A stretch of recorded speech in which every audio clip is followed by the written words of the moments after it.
Hello students, so I'm again back with part 2 of chapter number 5, The Revolt of 1857. Student, I hope you all have seen part 1 of chapter number 5. If not, do watch it. So student, till economic causes, everything we have discussed in part 1, we'll start part 2 with military causes. So student, अगर आपने part 1 का video देखा है तो आप connect कर पाओगे कि हम लोग देख रहे हैं कि पूरी कंट्री में हर जगह पर हर पर्सन में डिसकंटेंट है, क्रोध है, गुस्सा है टुवर्ड्स ब्रिटिश गवर्नमेंट। ठीक है, और ये जो गुस्सा था पूरी कंट्री का, ये किसके बिहेवियर में भी दिखने लगा बच्चे? फिर सिपाही के बिहेवियर, जो सिपाही थे उनके बिहेवियर में भी दिखने लगा। जो 70-80% थी, जितने भी ब्रिटिश ट्रूप थे, मतलब ब्रिटिश आर्मी थी, उसका 70-80% किससे ही बना था बच्चा? इंडियन से बना हुआ था। ठीक है, who formed 7/8 of British troop in India. British troop में हर 7वां 8वां सिपाही कौन ही था बच्चा? इंडियन ही था। सिपाहियों के अंदर बहुत ही ज़्यादा क्रोध था, गुस्सा था, क्योंकि जो उनकी सैलरीज थी, उन्हें जो अपॉर्चुनिटी मिलती थी प्रमोशन की, वो ब्रिटिश सोल्जर्स के इक्वल नहीं थी। ब्रिटिश सोल्जर्स की सैलरी ज़्यादा होती थी, उन्हें फटाफट प्रमोशन मिलते थे, पर इंडियन सोल्जर्स के साथ ऐसा नहीं था।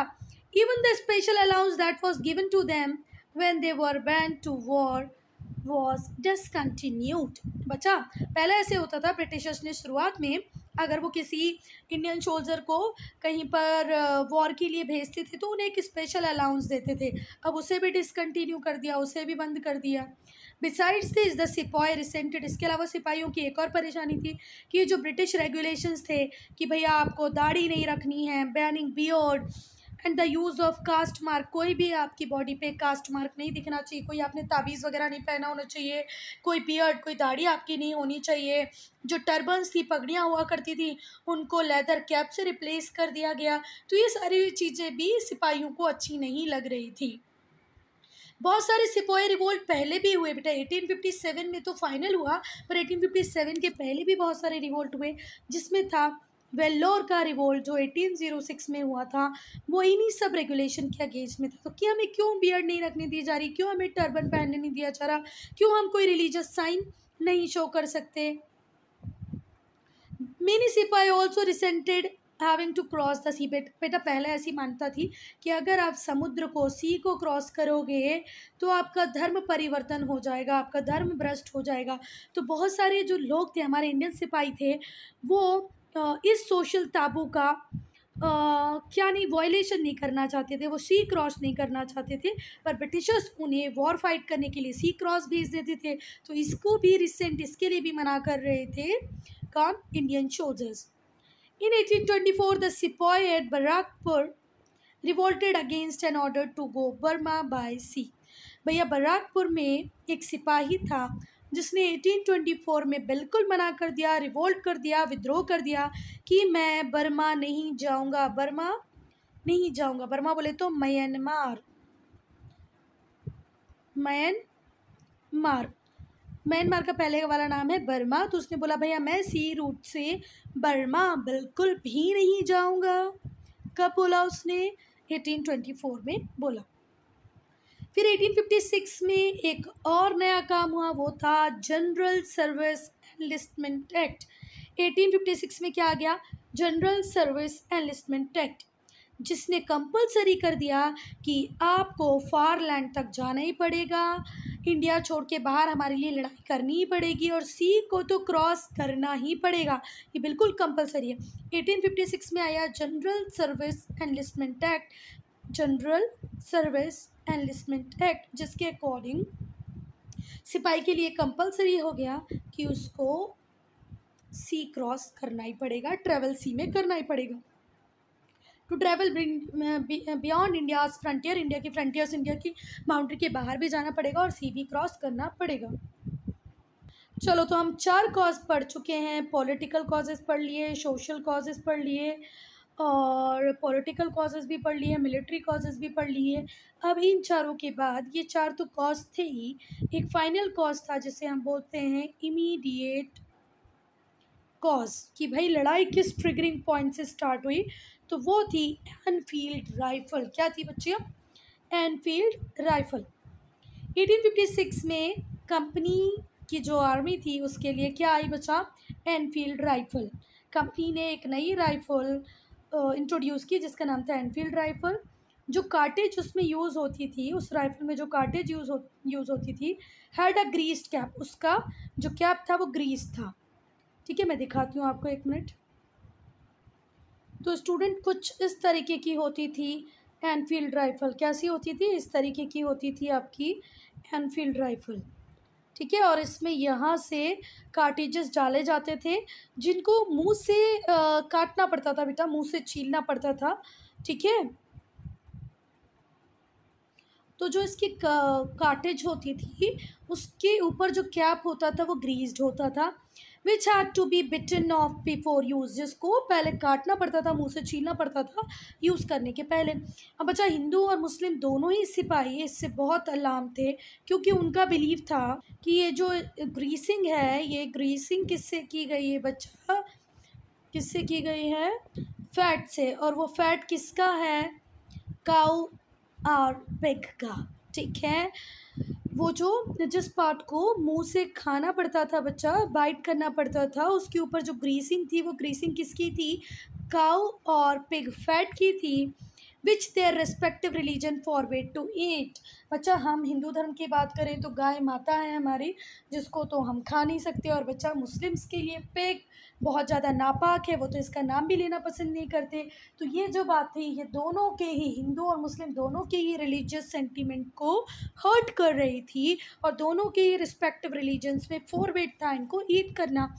These news spread like wild fire, और ये न्यूज़ बहुत तेज़ी से सारे सिपाहियों के बीच में फैल गई, और सारे सिपाहियों ने मना कर दिया भाई कि हम इस कार्टेज को तो यूज़ नहीं करेंगे। क्यों नहीं करेंगे, क्योंकि इसके ऊपर ग्रीसिंग है काउ और पिग फैट की, जो हमारे धर्म में अलाउ नहीं है। Now outbreak of the revolt on 29 मार्च 1857, मंगल पांडे, भाई ब्राह्मण पांडे जी है ना, ब्राह्मण है, इन्होंने बिल्कुल मना कर दिया। ये बराकपुर में स्टेशन थे उस टाइम, मंगल पांडे कहाँ पर थे, बराकपुर में थे। उन्होंने और उनके सिपाहियों ने रिवोल्ट कर दिया और बोल दिया कि हम ये नया कार्टेज तो अब यूज़ करेंगे ही नहीं। तो मंगल पांडे को अरेस्ट कर लिया गया और 8 अप्रैल को उन्हें फांसी दे दी गई। देखो कब अरेस्ट हुआ उनका, उन्होंने रिवोल्ट किया था 29 मार्च को। उन्होंने और उनके जो साथी थे उन लोगों ने, मंगल पांडे ने बोला कि भाई अब हम लोग तो इस कार्टेज को यूज़ नहीं करेंगे। फिर उन्हें अरेस्ट कर लिया गया और 8 अप्रैल को 9-10 दिन बाद ही उन्हें फांसी दे दी गई।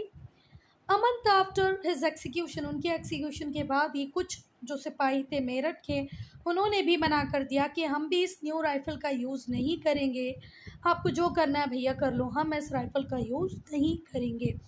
दे वर सेंटेंस टू 10 ईयर्स इम्प्रिसनमेंट, और उन्हें कितने साल की सज़ा मिल गई बच्चा, 10 साल की सज़ा मिल गई। और इससे this sparked of the revolt, और इससे रिवोल्ट फैल गया।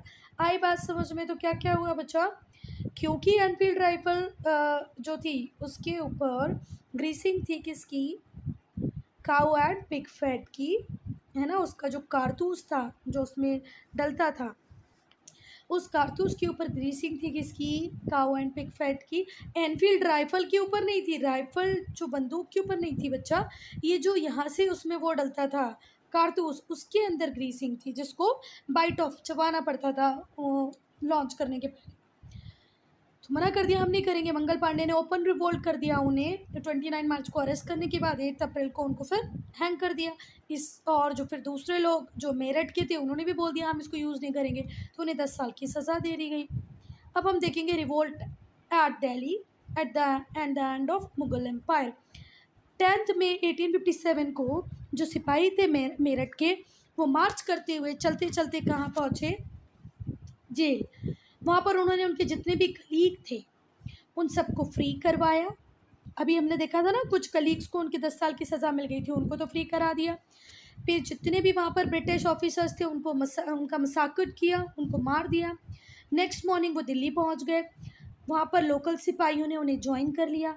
दे overpowered the small British garrison, और उन्हें एक स्मॉल ब्रिटिश गैरिसन भी मिल गया। गैरिसन टाउन मतलब जहाँ पर बहुत सारी चीज़ें ऐसी होती हैं जो एक सिपाही के काम आ सकती हैं। वहाँ पर भी उन्होंने जितने भी यूरोपियन ऑफिसर्स थे उन सबको किल कर दिया, और किल करने के बाद ये प्रोक्लेम कर दिया कि मुग़ल एम्परर बहादुर शाह 2 ही नए और या तो जो हिंदुस्तान है उसके एम्परर रहेंगे, हम ये ब्रिटिश को नहीं मानते। आई बात समझ में? मंगल पांडे के बाद मेरठ में जो हुआ वो हमने देखा। फिर ये लोग का इनको 10 साल की जैसी सज़ा मिली, इनके दोस्तों ने पहले तो इनको छुड़ाया और छुड़ा के कहाँ पहुँचे बेटा? दिल्ली पहुँचे। दिल्ली पहुँच के इन्होंने बहादुर शाह टू को बोल दिया कि अब ये हमारे नए रूलर होंगे, हम ब्रिटिश अथॉरिटीज़ को नहीं मानते। इसी बीच इनको एक बहुत बड़ा ब्रिटिश, एक छोटा सा बड़ा स्मॉल ब्रिटिश गैरिसन भी मिल गया था। ये जो न्यूज़ थी वो नेबरिंग रीजन्स में ऐसे आग की तरह फैली कि रिबेलियन और ज़्यादा ज़ोर पकड़ लिया अगेंस्ट द ब्रिटिश। जितने भी रेबेलियस सिपाहीज थे उनको इंडियन चीफ्स का भी सपोर्ट मिला, who rebelled proclaim their loyalty to Bahadur Shah. पहली बात तो जितने भी इंडियन चीफ्स थे जो ब्रिटिश से परेशान थे उन्होंने भी सपोर्ट किया। फिर कुछ बहादुर शाह टू के जो सपोर्टर थे, लॉयल थे, उनका भी सपोर्ट मिल गया इन सिपाही को। Delhi thus became a centre of the revolt. और अब रिवोल्ट का सेंटर क्या बन गया बच्चा? दिल्ली। और सिंबल, एक बहुत बड़े सिंबल बने बहादुर शाह। कौन बने बच्चा सिंबल? बहादुर शाह। एक बार फिर से रिवाइज करते हैं स्टूडेंट। देखो, काऊ और पिग का फैट था, इस वजह से सिपाहियों ने रिफ्यूज़ किया कि हम इस कार्टेज को, एनफील्ड राइफल का जो कार्टेज है, कारतूस है, इसको यूज़ नहीं करेंगे। ठीक है, एनफील्ड राइफल के ऊपर ग्रीसिंग नहीं थी बच्चा, again I am saying cartridge के ऊपर ग्रीसिंग थी। रिवोल्ट कैसे शुरू हुआ? मंगल पांडे में 29 मार्च को बोल दिया कि भैया मैं इसको यूज़ नहीं करूँगा। उसके साथियों ने भी बोल दिया, उसको गिरफ्तार किया गया, उसको 8 अप्रैल को फांसी दे दी गई। जैसे ही उसका एक्सिक्यूशन हुआ, मेरठ वाले लोगों ने भी बोल दिया, मेरठ के सिपाहियों ने भी बोल दिया। मंगल पांडे बराकपुर में थे, अब मेरठ के सिपाहियों ने भी बोल दिया कि हम इस राइफ़ल को यूज़ नहीं करेंगे, तो उन्हें 10 साल की मिल गई सज़ा। अब आसपास की जगहों पर सबको ये पता चला कि ऐसा कुछ होने वाला है, तो सिपाही मेरठ से मार्च करते हुए जेल से अपने जितने भी कलीग्स थे उनको फ्री कराते हुए कहाँ पहुँचे? दिल्ली पहुँचे। दिल्ली पहुँचते ही उनको लोकल सिपाहियों ने और ज्वाइन कर लिया, इससे उनकी पावर और बढ़ गई। फिर उन्हें एक ब्रिटिश गैरिसन मिल गया और पावर बढ़ गई। फिर यहाँ पर उन्होंने ब्रिटिश ऑफिसर्स को किल किया। उसके बाद क्लेम कर दिया कि जो बहादुर शाह सेकेंड है वही हमारे एम्परर हैं, वही हिंदुस्तान के एम्परर हैं। ये न्यूज़ ऐसे फैली कि नेबरिंग रीजन से भी लोग इस रिबेलियन में पार्ट लेने आ गए। बहुत सारे इंडियन चीफ्स, बहुत सारे बहादुर शाह के लॉयल लोग, सब लोगों ने पार्ट लिया और दिल्ली इस तरीके से सेंटर बन गया और बहादुर शाह एक सिंबल बन गया इस रिवोल्ट के। बख्त खान ऑफ बरेली, रोहिलखंड में बरेली है, वहाँ के हैं बख्त खान बच्चा, जिन्होंने जो भी ब्रिटिश आर्मी को सर्व करते थे वो पूरे के पूरे एक बैंड को लीड कर रहे थे जो भी रिबेली था। ठीक है, बख्त खान भी अब किसकी साइड में आ गए? बहादुर शाह की साइड में आ गए। पहले थे वो भी ब्रिटिश आर्मी में ही, पर अब उन्होंने अपने ग्रुप के साथ ब्रिटिश आर्मी को छोड़ा और रिबेलियन को ज्वाइन कर लिया। बहुत ही एबल मिलिट्री लीडरशिप थी और इनकी एबल मिलिट्री लीडरशिप की वजह से ब्रिटिश बहुत वीक्स तक दिल्ली पहुंच ही नहीं पाए। ये हैं भैया मंगल पांडे। अब ब्रिटिश बड़े परेशान थे, ब्रिटिशर्स के ऊपर ब्रिटेन से भी प्रेशर आ रहा है कि ये क्या कर रहे हो, जबकि ऐसी कोई लड़ाई वड़ाई होनी नहीं चाहिए, ये लड़ाई क्यों हो रही है, ये गलत है, इसको सप्रेस करो, जल्दी से लोगों को शांत करो। तो अब ब्रिटिशर्स इस रिवोल्ट को सप्रेस करना चाहते हैं। The British brought in forces from various region. Britishers ने इस रिवोल्ट को शांत करने के लिए अलग अलग रीज़न से सिपाहियों को लाए। उन्होंने अभी नए नए सिखों को आर्मी में रिक्रूट किया था, उनको बुला लिया और सितंबर 1857 में फिर से दिल्ली किसके कंट्रोल में आ गया बच्चा? ब्रिटिश के कंट्रोल में आ गया। कब आया? सितंबर 1857 में। Terrible मैसाकर followed. अब तो ब्रिटिशर्स बहुत गुस्सा थे, चटके हुए थे, उन्होंने अंधाधुन खून बहाना चालू कर दिया, टेरेबल मैसाकर किए। Mughal empire come to end, और मुगल एम्पायर का एंड होता है यहाँ पर। The Mughal empire come to end, यहाँ पर मुगल एम्पायर ख़त्म होती है।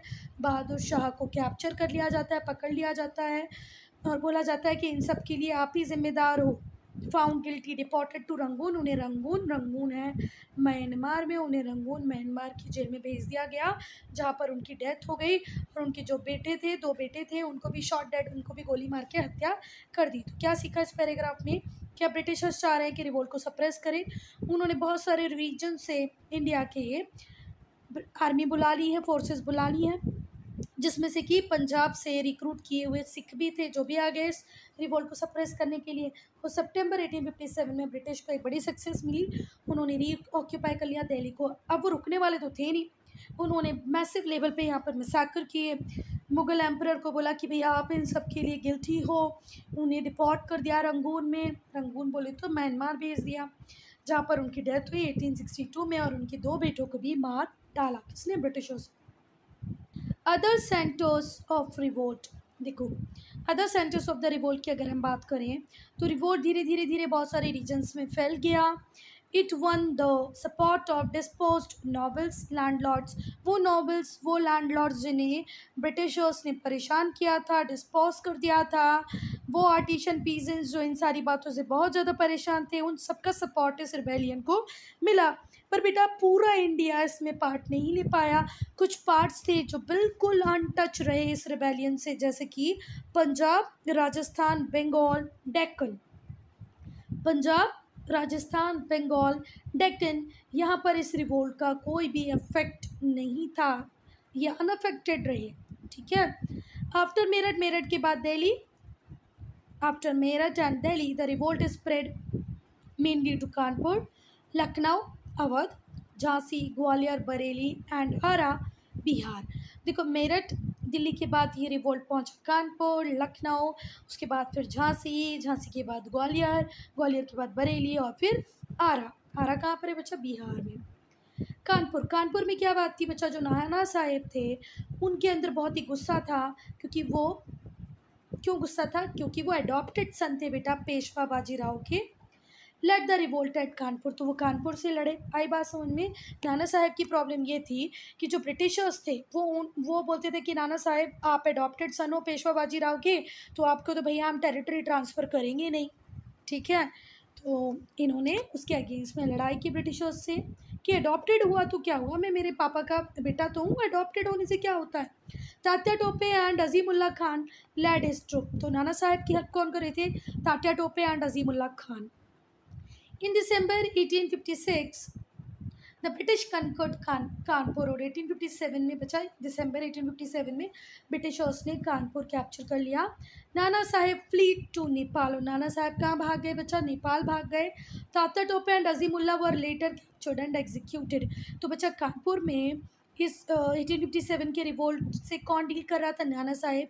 नाना साहेब क्यों गुस्सा थे? क्योंकि उनकी टेरिटरी को ब्रिटिश एनेक्स कर रहे थे अंडर डॉक्ट्राइन ऑफ लैप्स। उन्होंने बोला नहीं मैं ऐसा नहीं होने दूंगा, तो उन्होंने रिवोल्ट में पार्ट लिया, उनकी हेल्प की तात्या टोपे और अजीमुल्ला खान ने। 1857 में फाइनली ब्रिटिशर्स की जीत हुई, कानपुर को उन्होंने कब्जा लिया, कैप्चर कर लिया। नाना साहेब फ्ली कर गए नेपाल, और तात्या टोपे और अजीमुल्ला खान को गिरफ्तार किया और बाद में उन्हें एग्जीक्यूट कर दिया, मार दिया गया। लखनऊ में थी बेगम हजरत महल, जो किसकी वाइफ थी? वाजिद अली शाह। अवध के जो नवाब थे वाजिद अली शाह, उनकी बेगम थी, उनकी वाइफ थी हजरत महल। वो भी बहुत ज़्यादा नाराज़ थी ब्रिटिशर्स से कि क्योंकि उनके जो हस्बैंड थे वाजिद अली शाह, इन्होंने तो ब्रिटिशर्स की हर बात मानी थी, फिर भी ब्रिटिशर्स ने इन्हें धोखा दे दिया। उन्होंने रिवोल्ट को लीड किया लखनऊ से। She was held by another rebel leader called मौलवी अहमदुल्ला शाह ऑफ फैज़ाबाद। फैज़ाबाद के बेटा मौलवी अहमदुल्ला शाह ने भी रिबेलियन को सपोर्ट किया, मतलब किसको सपोर्ट किया? बेगम हजरत महल को सपोर्ट किया। By March 1858 British captured Lucknow. 1858 में उन्होंने लखनऊ को भी कैप्चर कर लिया। देखो दिसंबर 1857 में अवध कैप्चर किया, नहीं अवध नहीं, कानपुर कैप्चर किया। कानपुर कब कैप्चर किया? दिसंबर 1857 में।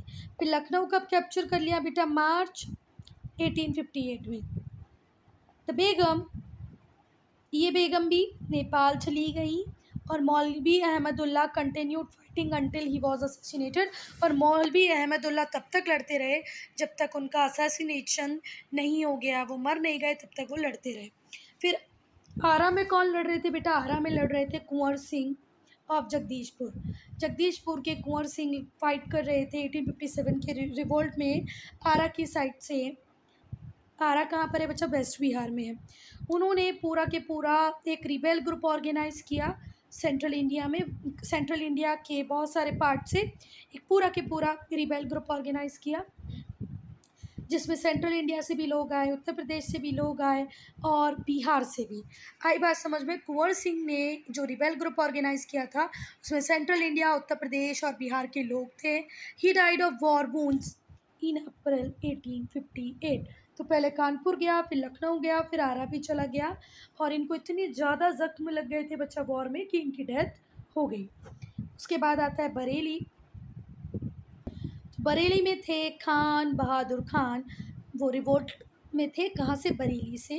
इनकी रिवोल्ट को सप्रेस किया मई 1858 में व्हेन ब्रिटिश कैप्चर्ड बरेली। पहले गया कानपुर, फिर लखनऊ, फिर आरा, फिर बरेली। फिर बात आती है बच्चा झांसी और ग्वालियर की। तो आपने झांसी की रानी मणिकर्णिका मूवी तो देखी होगी, तो पता ही होगा बहुत कुछ। जो रानी लक्ष्मीबाई थी, इनकी टेरिटरी को भी डॉक्ट्राइन ऑफ लैप्स के अंदर ब्रिटिशर्स हथियाना चाहते थे, एनेक्स करना चाहते थे, पर ये नहीं देना चाहती थी ब्रिटिशर्स को अपनी टेरिटरी। ये बोलती थी आप मेरे अडॉप्टेड सन को इनहेरिटेंस का राइट दो, थ्रोन अब मेरे अडॉप्टेड सन का होना चाहिए। पर ब्रिटिशर्स ने बोल दिया no, not allowed. Doctrine of lapse के अंदर आपकी टेरिटरी तो हमारे कंट्रोल में आ ही जाएगी। चलो, तो रानी लक्ष्मीबाई ने रिबेल को ज्वाइन किया क्योंकि उनके जो अडॉप्टेड सन थे उनको इनहेरिट नहीं करने दिया जा रहा था झांसी का थ्रोन। उन्होंने ग्वालियर को कैप्चर किया with the help of Tatya Tope. Tatya Tope Rani Lakshmibai को हेल्प कर रहे थे, इनकी हेल्प से इन्होंने ग्वालियर के कैप्चर को ग्वालियर को कैप्चर कर लिया and drop out Maratha chief Scindia, और वहाँ से सिंधियाओं को भगा दिया। आई बात समझ में? तो झांसी की रानी ने पहले ग्वालियर कैप्चर किया तात्या टोपे की हेल्प से, और वहाँ से मराठाओं को, मतलब स्पेशली मराठा चीफ सिंधिया को भगा दिया। Who had remained loyal to the British. ये जो सिंधियास थे ये बहुत ज़्यादा लॉयल थे ब्रिटिशर्स के। तो झांसी की रानी ने ग्वालियर पे कब्जा किया और सिंधिया फैमिली जो मराठा चीफ थे उनको वहाँ से भगा दिया। बट ब्रिटिश रिकैप्चर्ड ग्वालियर, और धीरे से ब्रिटिश ने ग्वालियर को भी रिकैप्चर कर लिया, वापस अपने कंट्रोल में ले लिया। रानी की डेथ हुई फाइट करते करते जून 1858 में। झांसी की रानी लड़ते लड़ते मर गई और उन्हें ब्रिटिशर्स ने नहीं मारा बेटा, उन्होंने खुद अपने आप को मार लिया था 1858 जून में। ठीक है, Britishers dealt with the rebels ruthlessly, और जितने भी रिबेलियन थे इनसे बहुत ही रूथलेसली, बहुत ही गलत तरीके से पेश आए थे ब्रिटिशर्स। जब रिवोल्ट पूरी तरह सप्रेस हो गया, however governor general Lord Canning issued a proclamation pardoning all rebels. देखो, पहली बात तो अगर सच्चाई की बात करें तो ब्रिटिशर्स बहुत ही रूथलेसली डील कर रही थी किसके साथ? रिवोल्ट को सप्रेस करने में। पर जो गवर्नर जनरल लॉर्ड कैनिंग थे उस टाइम, अगर पूछा जाए कि 1857 में जब फर्स्ट वॉर ऑफ इंडिपेंडेंस या रिवोल्ट ऑफ 1857 हो रहा था तो गवर्नर जनरल कौन थे? तो क्या लिखोगे? Lord Canning. ठीक है, उन्होंने एक प्रोक्लेमेशन इशू कर दिया था कि जितने भी रिबेलियंस हैं हम उनको माफ़ कर देंगे, ठीक है, हमें कोई परेशानी नहीं है, except those who found guilty of killing British subject. बस उनको माफ़ नहीं करेंगे जिन्होंने ब्रिटिश सोल्जर्स को मारा होगा। हाँ, ये बात समझ में? गवर्नर जनरल लॉर्ड कैनिंग ने पहले ही प्रोक्लेम कर दिया कि जितने भी रिबेलियन हैं हम उन सबको पार्डन कर देंगे, माफ़ी दे देंगे, बस किसको नहीं देंगे?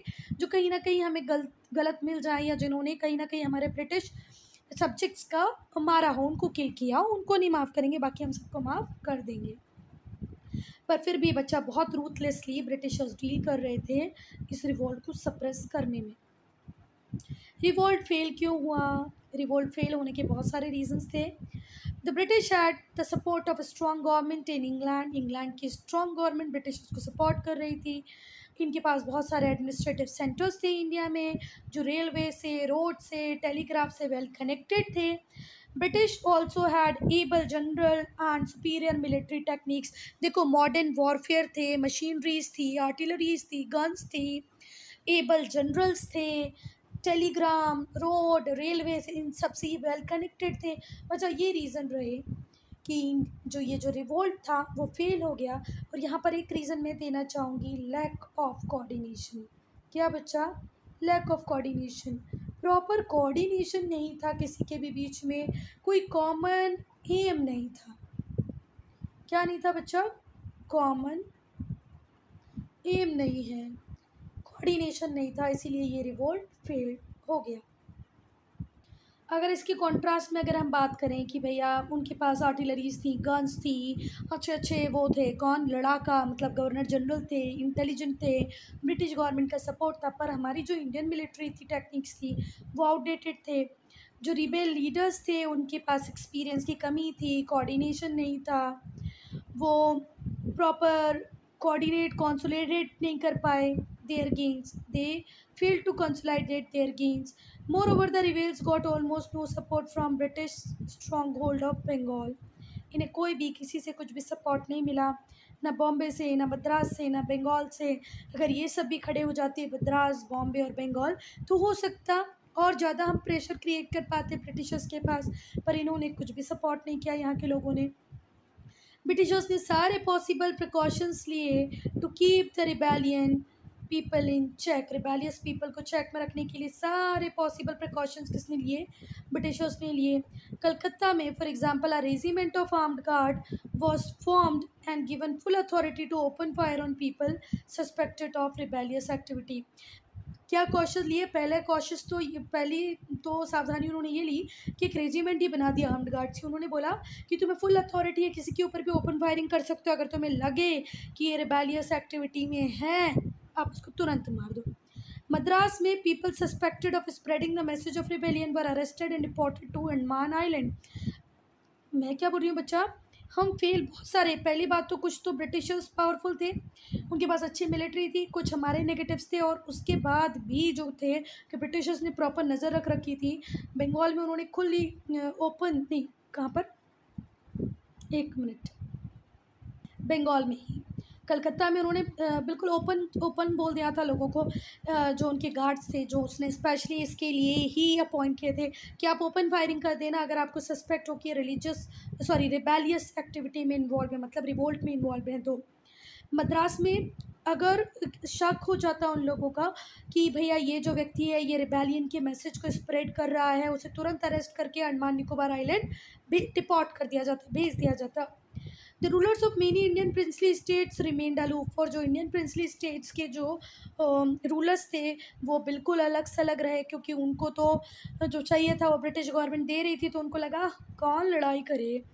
And some rulers like Scindia of Gwalior, Nizam of Hyderabad, ruler of Nepal, some Rajput princes, ruler of Patiala, Nabha and Kashmir and some other chiefs of Punjab help the Britishers in suppressing the revolt. देखो अब भैया तुम साथ नहीं दे रहे थे तो कोई प्रॉब्लम नहीं थी, पर कुछ ऐसे दुष्ट लोग थे उस टाइम इंडियन ही, जैसे ग्वालियर के सिंधिया, हैदराबाद के निज़ाम, नेपाल के रूलर, राजपूत प्रिंस, पटियाला, नाब और कश्मीर के जो रूलर थे, पटियाला, नभा और कश्मीर के जो रूलर थे, कुछ चीफ थे पंजाब के, इन्होंने तो उल्टा ही सपोर्ट कर दिया किसको? ब्रिटिशर्स को, और पूरे के पूरे रिवोल्ट को सप्रेस करने की कोशिश की। एक और वीकनेस थी हमारी, the revolt was aloofness of western educated Indian. Western educated Indian ने तो बिल्कुल अपने आप को इससे दूर रखा, who probably regarded British rule as necessity for Indian modernization। British educated Indians को ऐसा लगता था भाई ब्रिटिश रूल तो बहुत ज़रूरी है, इनके बिना इंडिया में मॉडर्नाइजेशन नहीं आ सकता, तो उन्होंने भी अपने आप को बहुत दूर रखा इस रिबेलियन से। ठीक है।